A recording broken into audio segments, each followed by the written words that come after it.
Welcome. My name's Rick Albrecht, as Mr. Johnson just mentioned, and I'm a professor at Grand Valley State University. And we are going to be talking about a topic that's, well, we think about it as coaches, but we don't often put the proper perspective and the proper importance on it. Actually, to be really precise, there's nothing we do as coaches that's going to be more important than what we're going to be talking about in this particular session. We're going to be talking about safety and injury prevention. There's nothing more important than we do than protect the safety and protect our kids from being injured. That's our number one mission. When we were putting together the national standards for coaches, we sat around a table like this and said, okay, how are we going to order these? Because we know that when people look at the national standards, they're going to assume, maybe appropriately, maybe not, they're going to assume that number one is number one. It's more important than the rest, and so on and so forth. Number one we decided would be philosophy and ethics, because there's nothing more important than having the proper philosophy, that athlete-centered philosophy that we have to have. Athlete comes first. And actually that leads then in to number two, safety and injury prevention.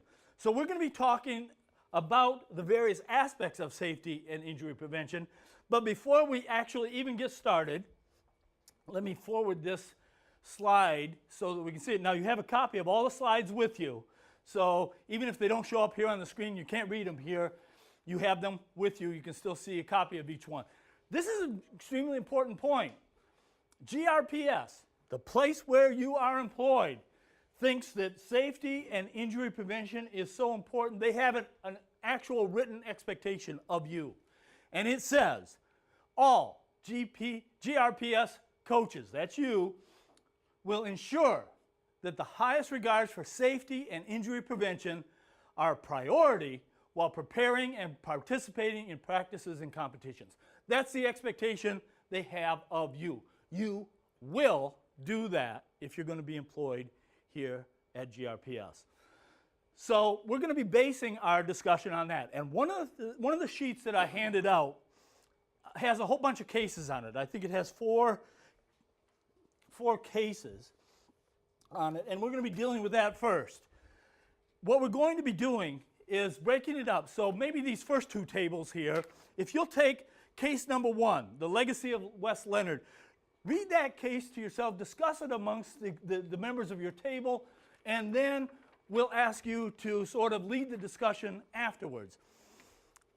The next two tables, if you'll look at case two there, playing through injury, look it over, talk with one another about it, and again, we'll have you sort of lead us through your thoughts when we have about 5 minutes to take a look at this. The table at the back and these first two tables here, how many do we have? Yeah, the first two tables here, take a look at case three, preventing injuries at GRPS.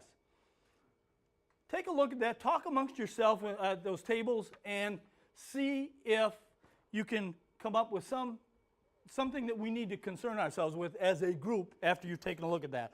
And the last two tables, if you look at case four, the injuries on the field. We'll give you about 5 minutes or so to take a look at those, and then we'll come back and we'll talk about them as a larger group.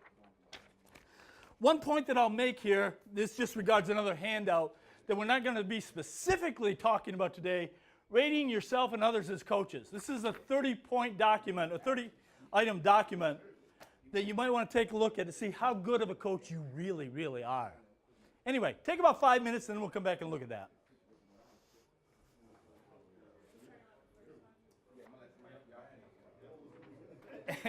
And we'll let the tables that discussed this give us what their thinking was, and we can all chime in on this as well. The first case was handled by these first couple tables here.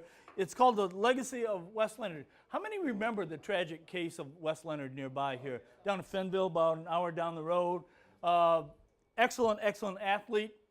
Playing in a basketball game, very important basketball game. He makes the winning shot of the game and drops over dead on the court. That was back in 2011. So what did you guys come up with in terms of what we might be able to do that might at least minimize something like that happening? What's that staying tuned into your body, knowing your body? The players or you, the coach? Helping both. Okay. The players being more in tune with what's going on with their body. Okay, So make know sure the when they're players are in doing- tune with their bodies, and you are sort of in tune with how they're doing too. And they know, when they're not feeling well. Okay, when they're feeling well or not. Also being having that communication, constant communication about with your body, about injuries, being vocal about what you're feeling, about injuries Okay. and stuff. Okay, that's a good point. Good point. Being in touch with your body so that you feel these injuries. Now, something like a heart attack, there may not be as much as like a knee injury or something like that. But yeah, good points. Good points. Yes. We talk about a lot that to keep it from happening, it's about impossible. You know, I mean, even a normal physical wouldn't have caused Yeah. what he had. So, I mean, it's hard because you got insurance issues and things like that. But we did also talk about having the proper training and equipment on hand. So if something like that happens. What do you mean? Talk about equipment for a minute. The AED Okay. And knowing how to use it and having the CPR and first aid and Okay. being prepared and trained and having plans in Okay. place so that if that stuff happens, you can. Because they even said if that stuff was in place, that most likely he could still be here. Not a for sure thing, because nothing's for sure. But so if that stuff would happen, all right, we know where the AD is, we know how to use it, we Good know point. all this stuff, we know, you do this, you do that, we have the plan, we're good to go. Those are great points. It's all about being prepared. Now, a case like this, it's hard to see it coming. Now, there are certain physical examinations that can be given, and more schools are going in this direction where they are actually, as part of the pre-participation physical exam, they're doing things like echocardiograms and things of that nature, but that may be pretty hard to come by. They're pretty expensive.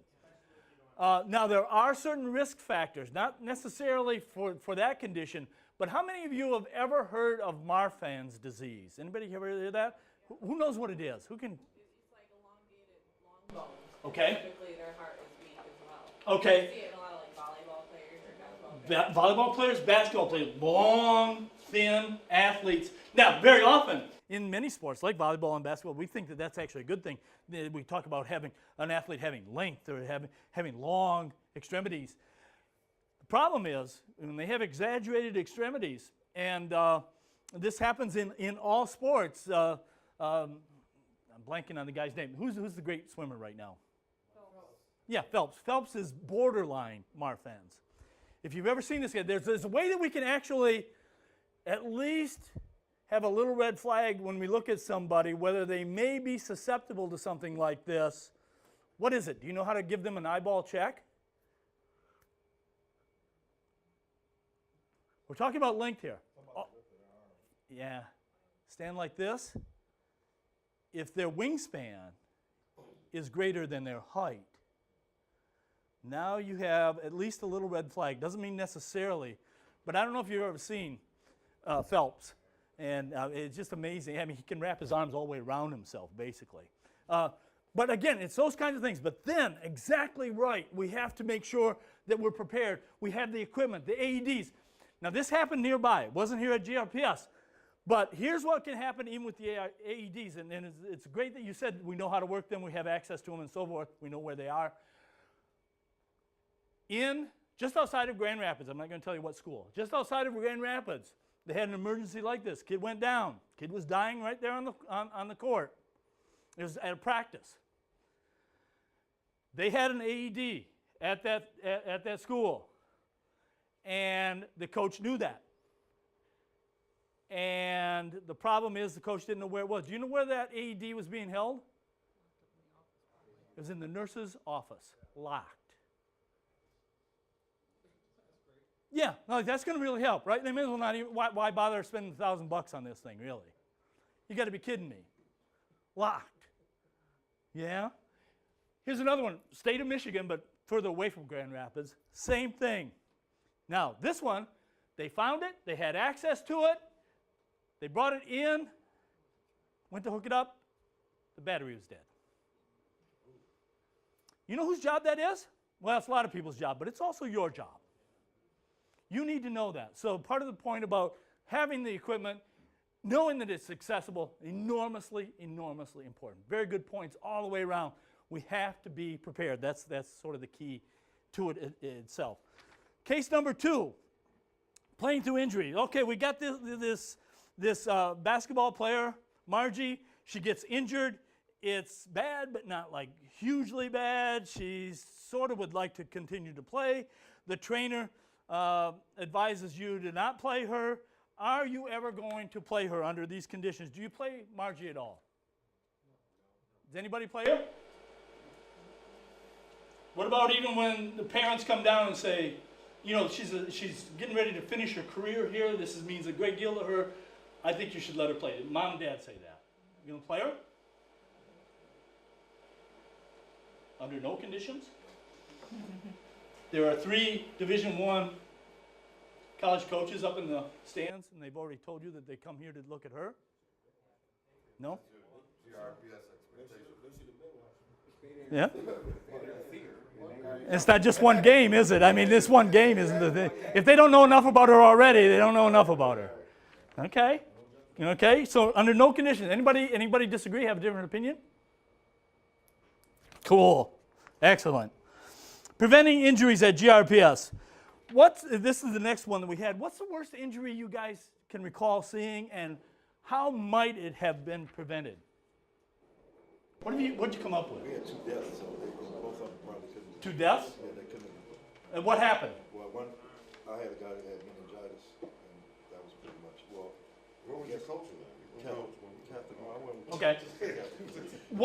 Just generally, what happened, and Well, actually, what it could've could been- have been done it could've been to prevented. maybe prevent this? I think his parents, once we sent him home, considered the flu the same way we did, and if he had went to the hospital earlier, it might have been prevented.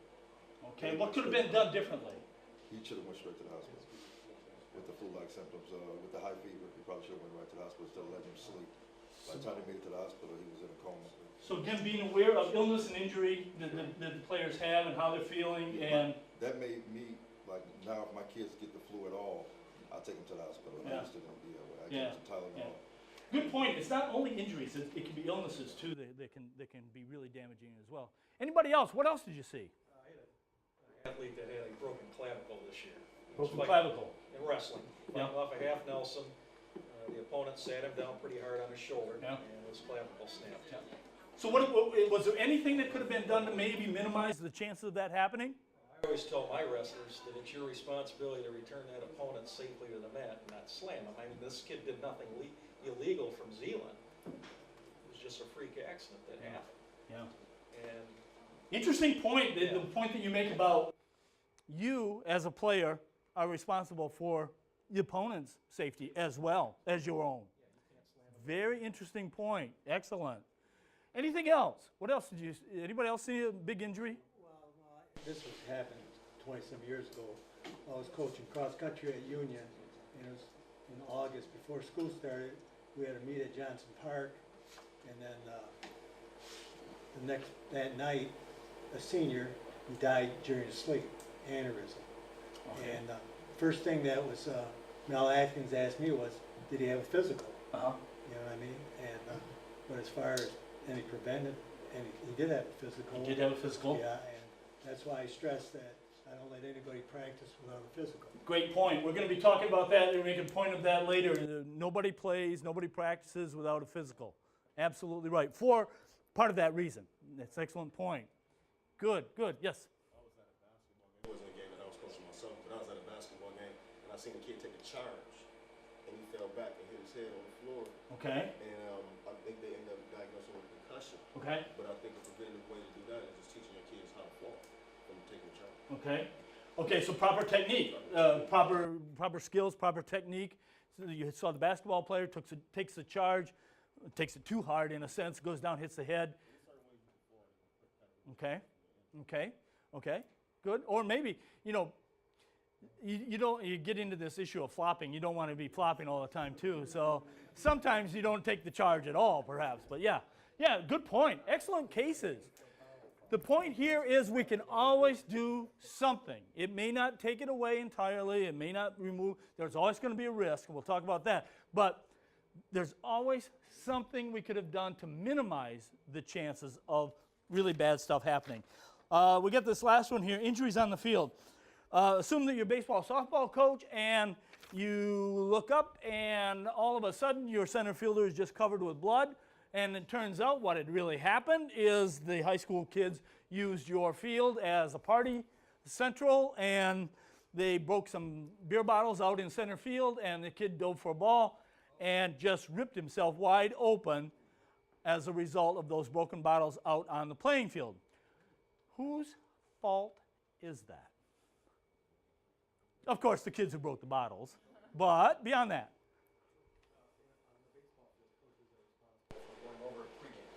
Okay, long and short of it is, you don't want to hear this, it's our responsibility.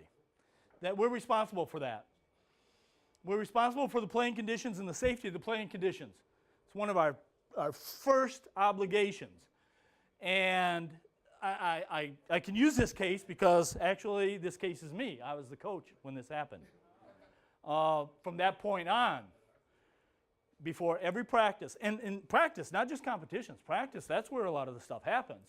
Before every practice, we would line up, the entire team would. And it's time for us to talk to one another a little bit and just to horse around, but with an activity in mind that we're scanning the field, and we go back and forth. The whole field is covered before we actually play our first play. So we take care of it from that point on. But what are you going to do now? Let's make this case even a little bit worse. This looked pretty bad. He was all ripped up and the blood was flowing. But let's make it really worse. He dives. He doesn't just get some blood vessels cut. He cuts an artery. And the blood is squirting out 3 feet in the air. What are you going to do?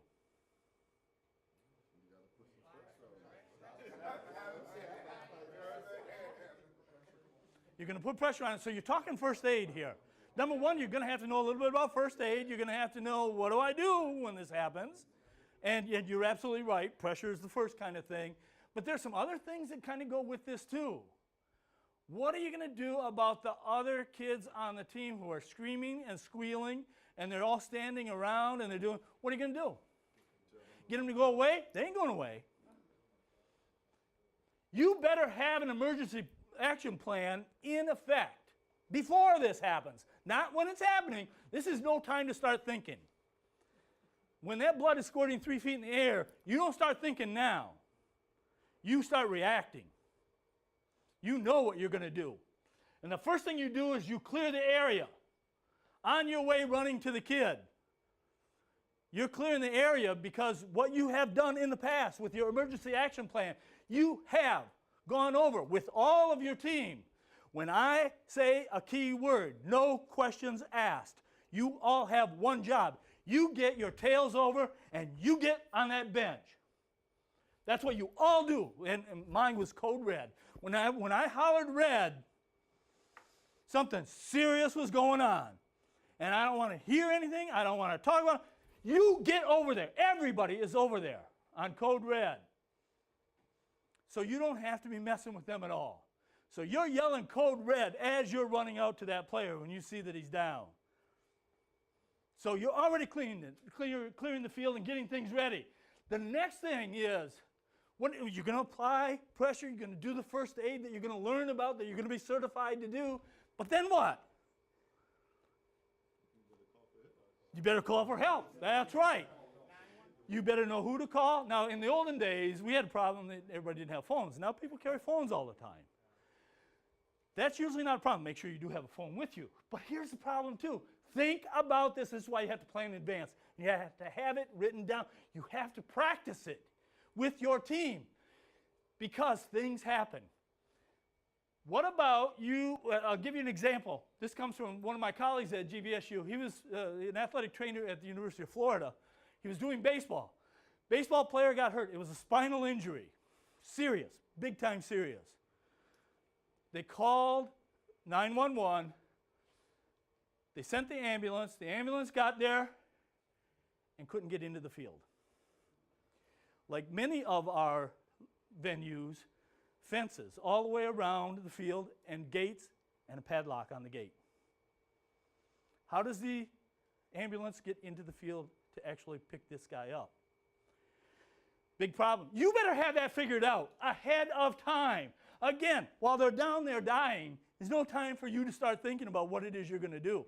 That's part of your plan. You know the directions. You know exactly what field you're at. You know how to get there, where it is. You know everything about it.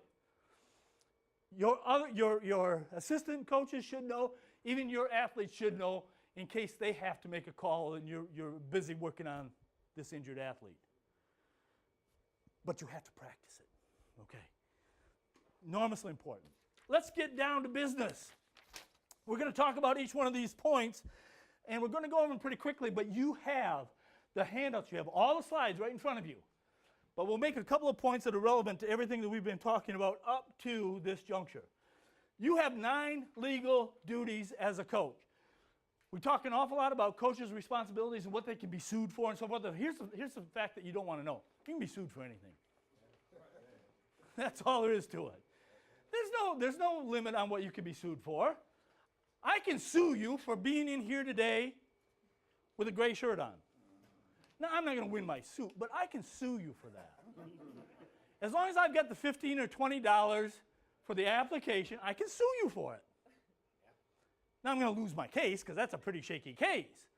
But that's what we're going to try to do. We're going to try to make their cases shaky. That is, we're going to protect ourselves. We cannot protect ourselves from being sued. We cannot protect our institutions from being sued. But we can make our cases so solid that it won't be that productive to be sued anyway. Let us not forget that the idea here is not to protect ourselves or our institution. The whole point here is to protect our athletes. Don't get confused. Now, it's a very nice thing that in the process of protecting our athletes, we can protect ourselves legally as well. But first and foremost, the only thing we're concerned about is the safety of our athletes. That's why we actually do this. It's just an added benefit. It's frosting on the cake that we protect ourselves this as well. You have these 9 legal duties because when you go to court, if you look at all of the court cases, we have any lawyers in here? You go to court and you will find, if you take all of the court cases as a whole, it's these 9 things that they're always looking for. This is what, when people get caught and they're found guilty, this is what's happened. You have to properly plan all activities. They're going to ask you, first thing you get on the stand, they're going to say, have you actually taught them how to do all this stuff? Do you properly plan your activities? And you're going to say to them probably yes. How many of you have? Maybe you don't have to raise your hand. I don't want you to actually give yourself away here. Think about it to yourself, though. Do you have a written practice plan for every practice in terms of what you covered? Do you take attendance at every single practice? If you don't, you're already putting yourself liable in that regard. And I'll tell you why. It's a true case again, out of baseball. Coach moves the second baseman out to the outfield, out to left field. He's never played out there before, but moves him out there in a practice. Ball comes out, kid loses in the sun, ball comes down, knocks his eye out. Kid's blind forever. A lot of medical bills. The family has to sue just to start paying the medical bills. They sue the school, they sue the coach, they sue everybody to get the money that's needed to take care of this kid. They go to court. Very first question that really slick attorneys will ask is, did you teach this kid how to do this? Did you give him proper instruction? Has he ever played in the outfield? Did you teach him how to protect himself and to block the sun when the fly ball is coming out? Did you teach him how to protect himself when he does in fact lose it, to turn around and just get the heck out of there? Did you actually teach him that stuff? If yes, you're going to step 2. But most of us don't have that already. Because they're going to say, prove it. Where's your documentation? Prove that you showed that kid how to do it. Is it in your plan, in your practice plan? If it's not in your practice plan, you didn't do it. Because you don't have any proof of it. Next question. Was the kid there that day anyhow? Well, I don't know. What do you mean you don't know? You don't take attendance? I don't know. That's why they take attendance even when you come to these things. They have to know who's here and who's had this information, who hasn't. You have to document. You have to know. You have to properly plan all activities. You have to provide proper instruction. You have to give them instruction. We talked a little bit about it in some of these cases. You have to make sure that they're doing it properly and in a safe manner. You have to warn against inherent risks. You have to tell the parents in particular, parents and guardians, but also the players, they have to know what the risks are in terms of playing this particular sport. All sports have risks. You're going to minimize that, and you're going to tell them how you're going to minimize that, but there are still risks involved. They can only give their informed consent to play, to practice, to let their kids play and practice if they know what the risks actually are. You have to tell them, or else the court is not going to be amused. You have to provide a safe environment. We talked about that. You have to provide safe equipment. You have to inspect the equipment. We'll talk about that in a second. You have to match your athletes appropriately in terms of size and skill. I came into a previous session here. They were talking about, in some cases, they were going to have, they didn't have enough players on all the teams and so forth. They were going to have the 6th graders playing with the 8th graders. Oh, really? Sure. I can see a problem already. 6th graders and 8th graders, just in terms of growth spurts and differences in people, many of you, and you've seen this, you've got people who are grown adults, basically, playing with little kids. They've gone through the growth spurt, others have not.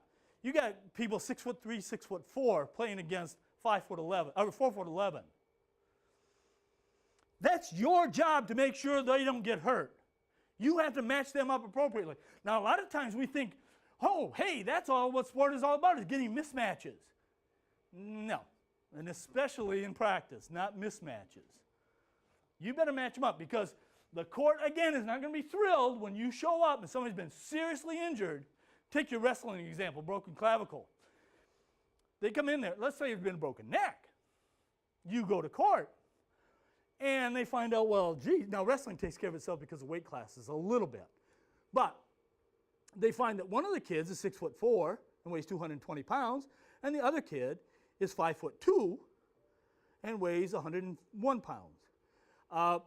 That's not going to go very well. That's your job to make sure that that doesn't happen.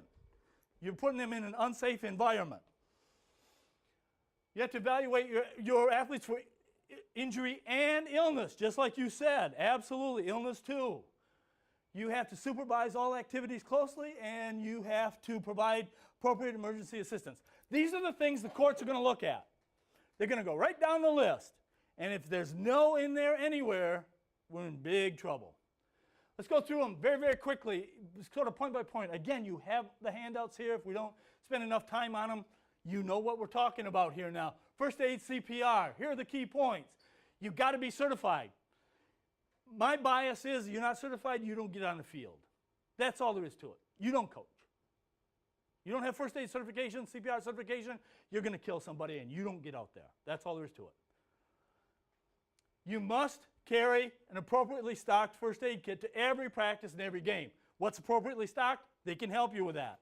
Make sure, because it's a little bit different for each sport, make sure it's appropriately stocked. You have what you need there on your first aid kit, and you have it with you. Again, it's like the AED we were talking about earlier. What good is it if you're not taking it with you to all the practices, all the games? Everyone should have one. You must develop and rehearse that emergency action plan that we were talking about, and rehearse it. And then, of course, you must give appropriate emergency assistance when it is required. You have to collect athlete information. Now, this also plays into the first aid to some degree. You have meetings with your parents and your guardians before the season starts. Great place to actually collect a lot of essential information that has safety implications associated with it. Here's what we're talking about here. Collect important athlete information during that parent orientation session. You get the informed consent form, so you have to do the warning. You have to let them know what the inherent risks are in participating in this sport. You have to get and collect the health history form, where it talks about health issues and special medications and activity restrictions. Do they have asthma? Do they have epilepsy? Are they allergic to bee stings? Here's the deal. You're going to be out on the field. You're going to be looking around, and boom, one of your players just falls over. Absolutely falls over in what appears to be a coma. Okay, can you imagine the panic here? You're responsible. You don't know what's happened. You don't know whether they have a diabetic coma. You don't know whether they have epilepsy. You don't know whether they're allergic to bee stings and they just got bit. You don't know anything. First of all, how are you going to provide any kind of emergency care? You don't know what's going on. They're sort of semi or unconscious. What are you going to do? Yeah, call 911, but what? If you knew in advance and their parents had told you that they have this condition and maybe diabetic and they have some insulin or whatever the case is, they provide you with it. You're ready, you're fine, you can take care of that. Panic sets in, and you don't want panic if you don't know what you're talking about. You get that information from all of the parents. You have an emergency information card that tells you about the contact information, how to contact the parents in case of an emergency, how to contact a physician. You get a permission to treat form in case they need treatment and you can't get a hold of the parents. All of these documents, you know what? They go in a plastic bag, alphabetically, and you put them in your first aid kit, which we already said you're going to have with you at every practice anyway. Practice and every game. They're always there with you. They're in a plastic bag. They're never going to be all wet and torn and whatever. They're going to be right there for you to use whenever you want. Facilities and equipment. We need to make sure that we inspect for safety every one of the facilities before every practice and every competition. All the playing surfaces, all the facilities, everything needs to be inspected. A sport-specific and location-specific checklist is going to help you out a whole lot, where you don't have to think about, well, what am I looking at? You go right through and check for your sport, for your location, to make sure that you're looking at the things that are most problematic here. And the district can give you that. Potential hazards also include weather conditions. Now, around here we don't worry too much about heat and cold, but we have to be concerned that about this time of year it can get up into the hundreds, and humidity can be nearly that as well, and that produces its own environmental risks for our athletes. Lightning is something that we have to be thinking about too. How many of you ever heard of the 30-30 rule for lightning? It goes like this. If you're going to be counting the seconds between the thunder and the lightning, as you know, lightning, speed of light, is a lot faster than the speed of sound. You already knew this, you know this from every storm. You see lightning, you start to count. If you can count to 30 and beyond, you're okay. But if that thunder comes before you reach 30, it's too close, you got to get out of there. The other 30 comes in, those are the number of minutes that you have to wait after the last lightning flash before you go back out onto the playing surface. 30-30. 30 seconds, 30 minutes. We have to be concerned about that from time to time for our players and for ourselves as well. You have to make the corrections for all potentially harmful conditions, facilities that can be problematic, or else you can actually cancel if necessary, pull them off the field. You cannot risk their safety. I have been with hockey teams who have pulled the team off the ice and said, we're not playing on this surface. With all the ruts and gouges in the surface, we're not going to play. With the broken glass, we're not going to play. With the gate that goes into the player's box, it's not hinged. It comes open every time somebody bumps it. It comes open. Somebody's going to get hurt. We're not playing. We don't care. You're going to make us cancel? You go ahead. We'll deal with that later. But we're not playing because it's not safe to be here. And we have to make sure that we are willing to take those kinds of things. And then document everything that needs to be changed. Pass it on to your AD. Now it's their responsibility to make sure it gets done. And you keep checking on them too. You have to inspect the equipment as well as the facilities. And make sure you inspect it regularly. And what we're talking about here are all equipment, pieces of equipment, bats, rackets, balls, shoes, everything. But particularly, we're going to spend a lot of time making sure that our protective equipment, the face masks, the helmets, the pads, the mouth guards, those kinds of things are in good physical condition and can do what it is they're designed to do, and that is to protect the safety of our athletes. We have to inspect those. Go back to the legal duties. One of the things they're going to ask you if somebody gets their teeth knocked in, did they have a mouth guard? Why not? Was the mouth guard functioning? Did you inspect it? Those kinds of things. Face mask, was it on? Was it functioning? They're going to ask you these questions. We have to have the answers. Inspection should be made for proper fit as well as just wear and tear and some other things. A lot of times we get equipment that's handed down from an older player to his brother or sister later. The stuff doesn't fit. It's not designed to fit. Sometimes even within our school supported equipment, the stuff is worn out. It's not been replaced. That's our job to make sure that this is good protective equipment before we assign it. Parents and guardians and the athletic administration have to be notified if new equipment needs to be replaced, if it's worn out, and so forth. Who can play? We talked a little bit about this earlier in one of the cases. All athletes have to have an appropriate participation physical exam before they can be allowed into practice. All of them. I know this for a fact. A couple, 3 years ago at GRPS, there were coaches who were allowing players to start practice in the fall before they had physical examinations. No. No. Never. Physical exam. Think back to Wes Leonard again. He goes down. He dies. First thing they're going to ask you, physical exam? You're talking about a physical exam earlier too. Physical exam? If your answer is no, I don't want to be you. I don't want to be you. One more day, a couple more days of not practicing, you'll get over it. But not when they're dead. Decisions regarding returning to playing after injury or illness be made by medical personnel. That got into, case number 2, and you answered it absolutely correctly. No, we don't let them in. We don't make that decision. When the medical team says okay, it's okay. We aren't medically trained. We don't put them back in there. Proper conditioning.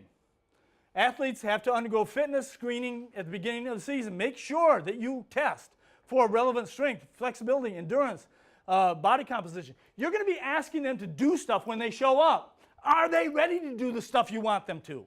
Are they ready to do the drills and the exercises and the conditioning that you're going to do in your practice? Are they ready for that? You better know. Don't assume they can already do this. And don't assume they can do it just because you want them to be able to do it. You test them. That's how you know. All drills and conditioning should be based on a logical progression. They get progressively more difficult. You don't skip steps. Once they master one level, they can go on to the next. Once they get into a certain conditional level, they can go on to the next, not before. There has to be a progression. You don't jump just because you don't have time. I don't have time to teach you all that. So we'll just skip right to step number 6. It doesn't work that way. Proper warm-up and cool-down should be part of every practice and every competition. Weather conditions, we mentioned that a minute ago, but weather conditions like heat, humidity, precipitation, whether the field's wet and that sort of thing, they need to be considered when engaging in physical activity. If it's 100 degrees out and nearly 100% humidity, you might not be able to do what you wanted to do in practice today. You may have to go without pads. You may have to go without helmets. You may have to cut back. That's fine. You'll get over it, again, as long as you're not dead. And never, ever, ever, ever, ever withhold water from your athletes. Now, in my day, you can see how old I am. In my day, they used to withhold water all the time. They thought it was a sign of weakness if you were always drinking water. Well, we know better than that now. You're going to kill somebody if you don't give them proper hydration. And in fact, you should be telling them that they need to be hydrated properly before they show up, because if they're just drinking at practice, it's probably too late. If you rely on your thirst mechanism, if you rely on being thirsty to guide your drinking, you're already dehydrated. They need to be drinking through the day to get ready for their practice if it's going to be, especially in hot and humid conditions and so forth. But you need to make sure that you give them an adequate number of breaks. It's not going to make them less competitive. It's not going to be a sign of weakness if they have to drink. So make sure you're not withholding that. Proper techniques. Got to be taught only proper and safe techniques in the sport. And we talked about this a second ago. Great point that you made. We're worried about the safety of our athletes and also the safety of other athletes. We're not only protecting our own, we're protecting everybody here. So proper technique is to protect our athletes, sure, but also the competitors as well. Absolutely right. Watch for poor mechanics that might contribute to an injury, and be aware of excessive conditioning. People who work too much, too hard, have played too much, so that actually they're risking an overuse injury. There was a case just a couple weeks ago, I think it was in Iowa. They took away the state baseball title from a baseball team, high school baseball team, took it away from them because their pitcher had pitched too many innings. That was put into effect to keep them from developing overuse injuries. They violated it. I think he exceeded it by 3 innings. They took the state title away from them. And I don't have any problem with that. These rules are put in there for that reason, for safety. Keep accurate records. Here, you're going to hate this. There's not a coach I've ever met who doesn't hate keeping records. Everybody hates it. But it's a part of what we have to do. We've already talked about it directly and indirectly when we were talking about going to court and those kinds of things. But you need to develop a detailed practice plan for the reasons that we've already specified. You have to make sure that you can demonstrate exactly what you do. Now, you're also going to, in the process, put together things in the right order, which is good, and it's good for the actual instruction that comes with this. Seasonal practice plans. You have to know what you want to do from sort of the beginning of the season to the end, and you have to sort of insert into that daily practice plans. These all have to be written, and you have to have them in a place where you can actually show them to people, because they're not going to just take your word for, oh, yes, I do that. You're going to have to actually demonstrate that you do it. You're also going to have to, as we mentioned before, take attendance. You're going to have to know who was there. Did they receive that proper technique, skill technique instruction that you gave them? Were they even there? If they weren't there, a lot of players and parents specifically don't like it if you miss a practice, you don't play in the game. Here's how I used to handle it. It's not a punishment kind of thing. You know, if you miss a practice, you don't play in the game this week because we taught certain things during that practice. You weren't there. You therefore are not only will you not perform them properly and reduce our performance, but more importantly, you can get hurt because we taught you how to protect yourself. You weren't here, you don't play. So that's the way you handle the absences at practice as well. You don't play, not for punishment, it's just that we don't want you to get hurt. You need to provide evidence that people receive their instruction. You need to make sure that you have daily or complete injury reports. Very specific injury reports. Anytime there's an injury, you have to put it together. You have to make sure that you've detailed what happened, where it happened, why it happened, what the whole set of circumstances were, what your reaction was, everything. You have to have continuous supervision. You're always responsible for everything your athletes do, before practice, during practice, and after practice. Give you one very quick example. I know I'm wasting a lot of time here, but the examples are really important. Basketball. Basketball coach was done with practice. He said, okay, everybody take off, everybody go home. He went home. A couple of the kids stayed behind in the gym. They had their own basketball, and when he left, they were out there horsing around, and they were practicing their 360 dunks and all that sort of thing. Well, we all know these pull-down, snap-back rims. Pulled down, another kid had his hand in there, he's going to block the shot, snapped back up, took his fingers right off. Whose fault was it? The coaches. Coaches. Left them unsupervised. What happens if your players don't have their ride to go home? You dismissed it. And they're standing out there. And you say, you got a ride home? Yeah, my mom's supposed to come. Is she coming? Well, you don't know. You leave and something happens to that kid. you got some issues. Got some issues. Before, during, and after. Structure activities that every athlete is always supervised at all times. Drugs, alcohol, supplements. Very quickly, you are a primary role model for these kids. Never attend practices or games with alcohol in your breath. Never use any form of tobacco products in the presence of your athletes. They'll follow your lead. Never suggest to your athletes that they need to take some form of supplement to enhance their performance, like an energy drink or no dose or whatever. You're just telling them that they cannot do it on their own. They don't have what it takes as an individual. They need extra supplements. First of all, you do know supplements. No one has ever tested supplements. We don't know if they work. We don't know if they're safe. Supplements are supplements. They're not drugs. Do not assume the government has tested a supplement. That stuff you get down at GNC, none of it has ever, well, I can't say that. I can't say it's never been tested. It doesn't have to be tested. They don't have to prove or demonstrate to anybody that it works. They don't have to prove or demonstrate that it's even safe. The government makes a distinction between a drug and a supplement. When you take dietary supplements, all bets are off. Might work, might not, might be safe, might not.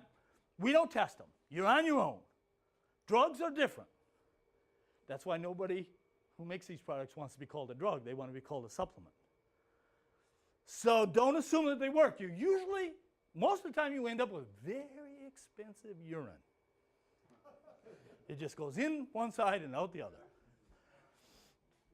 In the worst case, it can also be dangerous, especially if you mix products. Observe your athletes in terms of, and listen to what they say in terms of drug use and parties and things of that nature. Hazing, bullying. Last point here, basically. Be aware, the GRPS has a hazing, bullying policy. You better know what it is. You better follow it. Understand that hazing and bullying happens at every age, both genders, in all sports. They've had examples of this going down to the 1st and 2nd grade. Happens on girls' teams as much, if not worse, than on many boys' teams. Don't assume that just because of who you're working with, it ain't going to happen. It is. You're going to be the last to know, by the way. That's what every coach who's ever had an issue over hazing and bullying, every coach says, I didn't know. I wasn't aware of that. No, that's not going to pass. It's your job to be aware of it. Understand that no form of hazing or no form of bullying should ever be tolerated, even silly stuff, because silly stuff has a tendency to grow. You know what happens with even silly little hazing? You do it to the freshmen, and then they become sophomores and juniors and seniors, and then it's their turn, and they keep jacking it up every year. It won't be long. You're going to have a real mess on your hands, even if it started off pretty silly. Understand that you have to be on the constant lookout for evidence of any indication that might be happening on your team. Some final points. Sport injuries won't ever be totally eliminated, but it's our job to reduce them as best we can. You have legal responsibilities that we talked about here. Make sure you meet those. If you do, you're going to be in pretty good shape. They won't take care of all the injuries. Injuries will happen, but you will have done your best, and that's all we can ask. Most of what is expected of us is simply common sense, but we don't always use common sense. Your athletes are counting on you. You have to keep in mind that you're the person most responsible for providing all of your athletes with physical and emotional environment that's safe, because it's your job. Your job is to always make sports fun and to always make sports safe. So with that, thank you very much. You did a great job on those cases. I appreciate it. And if I can be of any help, let me know.